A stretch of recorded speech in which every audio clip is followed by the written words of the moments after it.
Oh, the patch notes for season 3, man. I'm kind of nervous. I know that they're nerfing Emma, so I guess we'll start with the Vanguards. First thing here, her damage and survivability in diamond form are taking a slight hit. They nerfed her diamond form last season. Reduced telepathic pulse damage from 99 energy to 110 seconds. Okay. And from 150 seconds to 140 at 100 energy. Wait. At 99 energy? From 120 damage a second to 110. Okay, so they're not just touching her diamond form. Her telepathic pulse is her beam, right? Wait, so they're nerfing her beam? They just increased the range and now they're nerfing the damage? My brother in Christ, she's fine. Just kidding, she is still kind of broken. Diamond form and damage reduction from 30% to 25%. Okay, fine. She might die to Iron Man ult now. Reduce the energy cost of psionic seduction. Wait, reduce the energy cost. So she gets her ult more often? Yo, I'll fucking take that. I'll take that. These are good changes. These are good changes. Yeah, I mean, her diamond form already got nerfed. I feel like taking down the survivability, you know, like I guess, but like, man, she definitely is going to feel a little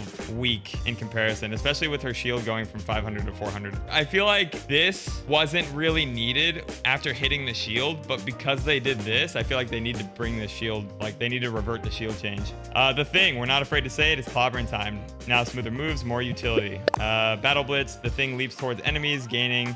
So it's a new ability, or is it the same cooldown? And Battle Leap takes you to your teammates. Battle Blitz will take you to enemies. It's a whole new ability? 25% damage reduction. Leap target distance to enemies is 20 meters. Okay. Stone Haymaker, new effect, knocks down. Stone Haymaker is his ult. Wait. You're kidding me. Okay, so it's either going to be a brand new ability or it's just going to be like the same ability with the same amount of cooldowns, but you just choose, like Mr. Fantastic, you just choose whether you go to an enemy or you go to a teammate. This is crazy.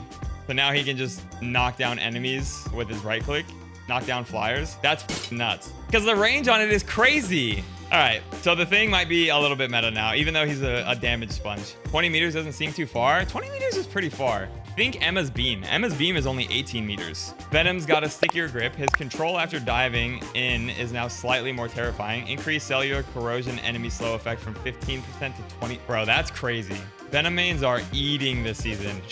Man, that's quite the buff. And so now when he right clicks, or no, cellular corrosion. Hold on. So for Venom, yeah, it says right click. Okay, so his right click, there's a slow effect, which makes it harder to get away. And in turn, he will be able to put out more consistent damage. Human Torch.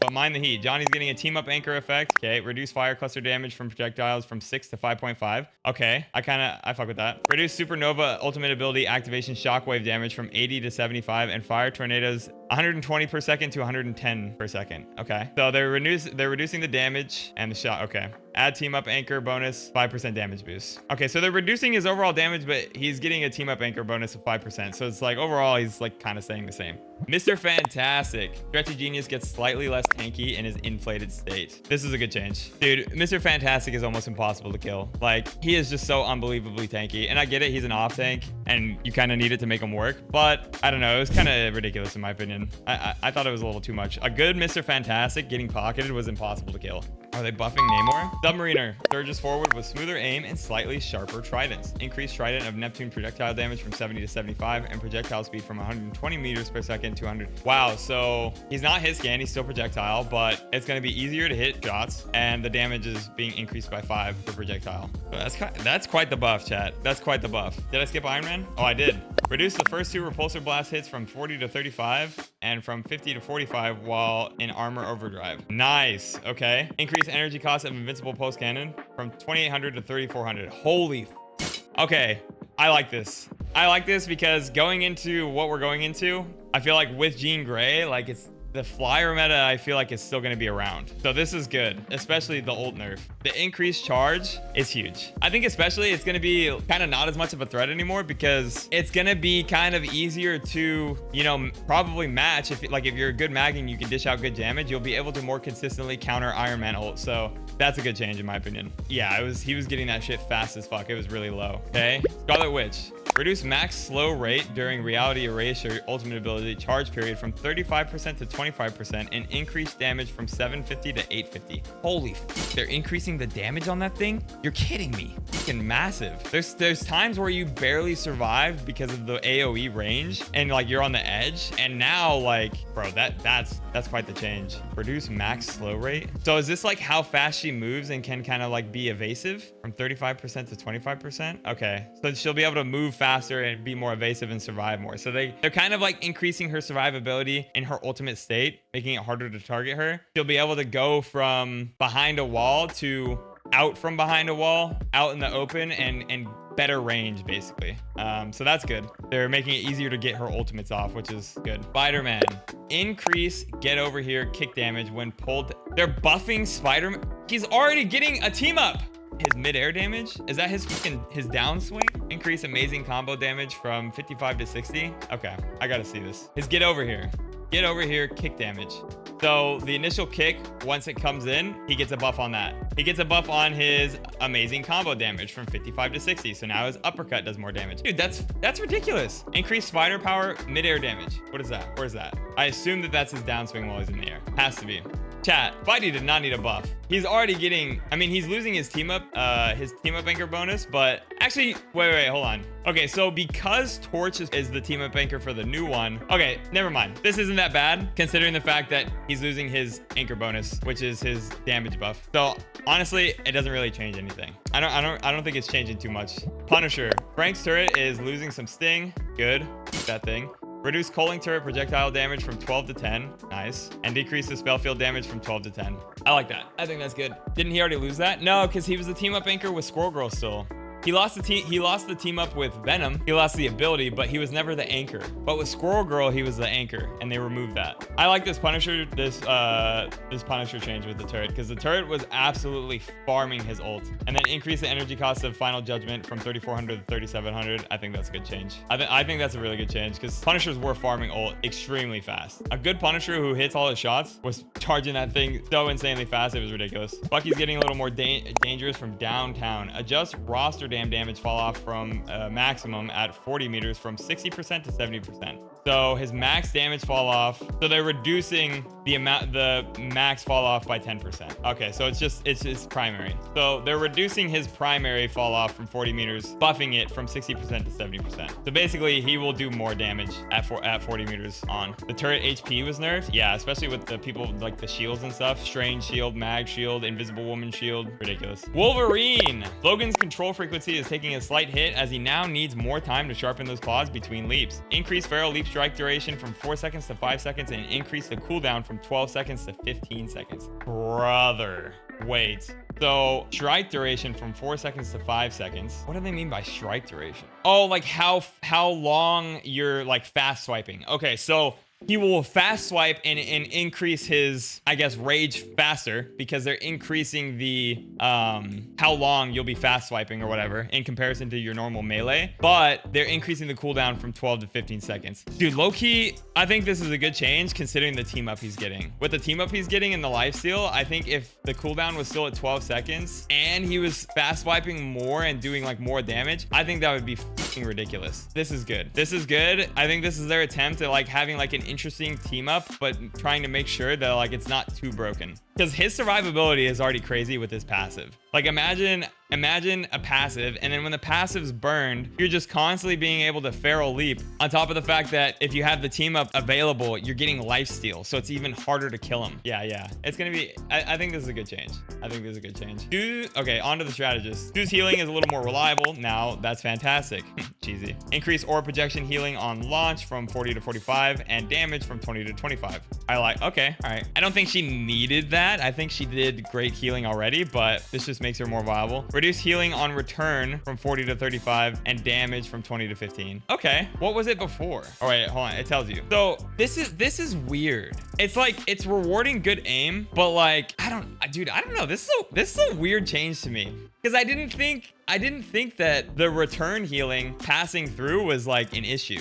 I think already if you just had an invisible woman with good aim, it was good. But I guess, you know, sometimes with moving heroes, you don't get that return healing. So like this will reward more getting that first hit in, especially on like mobile heroes. And I guess kind of like, I mean, it doesn't nerf healing in a line. I don't know. We'll have to see how it plays. I mean, overall, it's a buff, I think. It just means that she's doing more healing on her first hit, but because it passes through enemies and does healing and damage at the same time, on the return, it also does healing and damage. So it just means that on that first pass through, it'll do more. On that second pass through back, on the return, it'll do less damage and healing. God of Mischief needs slightly more energy for his ultimate. Guess he's been up to too many tricks. This is good because he farmed ult way too fast. 4,000 and 4,300. Good. A good Loki could farm ult like insanely fast. With the amount of damage and healing output he can do if he manages his clones properly is ridiculous. Mantis healing touch throws. Her ultimate is more potent, but its frequency is reduced. 3,700 to 4,300, like that. Bonus max health from 100 and 150. That's good. I think that's a good change. Healing Flower, new effect. Heals allies by 2.5% per second. Reduce base healing from 20 per second to 12.5 per second. Is base healing...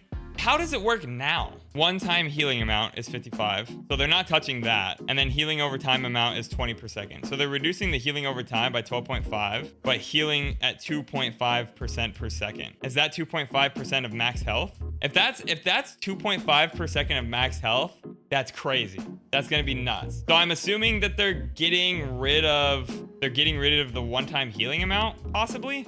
That's kind of nuts. If what they do is they remove this and the new effect is that it's 2.5% of max health per second, but I don't know how this would stack. That's what confuses me, is the fact that this is per second, but this is also per second. The reason of having them both confuses me. I don't get it. I understood like a base amount and then a per second. I understood that. So if they increase the... Dude, I don't know. She might be viable. She might be viable as in double support. Yeah, we'll have to test it out. Ultron. Ultron's going to have an update to his software as his defenses are taking a slight hit. Thank God. He's a little less of a team player, which seems fine by him in this patch. Reduce dynamic flight acceleration effect time from 8 seconds to 6 seconds. Yikes. His ability to get away is going to be definitely less because the cooldown on his shift already is pretty long. Reduce imperative firewall bonus health to self from 75 to 65. Good. And to allies from 55 to 50. So they're reducing it to from self by 10 and by 5 to allies. So that kind of makes him more of a... Nah, it doesn't make him more of a team player. I know. I think the survivability hit is good. He was kind of tanky. If he got pocketed and managed his cooldowns like really well, it's like impossible to kill him because he overshields and then he shifts to get away and then he's super fast and he just can like cut around corners and survive really well, get healed up. It was freaking annoying, man. Team up abilities. Ever-burning bond. Human torch. Okay, we know all the team ups already. Spider-Man. Primal flame. We've all seen the clips and stuff like that. Adjusted or removed. They're removing Spider-Man Squirrel Girl. Removing Ultron's Iron Man. Or adding Ultron. Removing Human Torch Storm. And Hela's joining Jeff and Venom. Balance changes. Guardian Revival, Adam Warlock, Star-Lord, Mantis. We're slightly reducing the usage coverage of this team up as even the Guardians need to pace themselves. Increase the Leader's Soul and Nature's Soul ability cooldown from 120 seconds to 135. Yikes. An extra 15 seconds on, I think it's that's the Cocoon thing, right? I like that, dude. I freaking hate this triple support shit. So I like that. I think that's a good change. It rewards being pickier on like when you revive yourself. I feel like before people would just do it willy-nilly. Symbiote shenanigans, Venom, and Jeff the Landshark. Slightly increasing the power on Jeff's end of his team-up ability, Maximum Mayhem, now with Extra Bite. Increase Guardian of the Deep maximum bonus health from 50 to 100. And okay, so now when Jeff uses his team-up ability, people can get 100 bonus health. That's kind of crazy. I don't want to see more Jeff mains in my game. I don't. Max tendril link period from 3 seconds to 5 seconds. Dude, that's kind of nuts. What's the cooldown on it? If the cooldown's not super short or not super long, then that's kind of insane. I don't know, man. This season's gonna be interesting, especially with Jean being added. She does insane damage. That is that for the patch notes. And let's load back up Rivals, and hopefully it throws me on a win streak.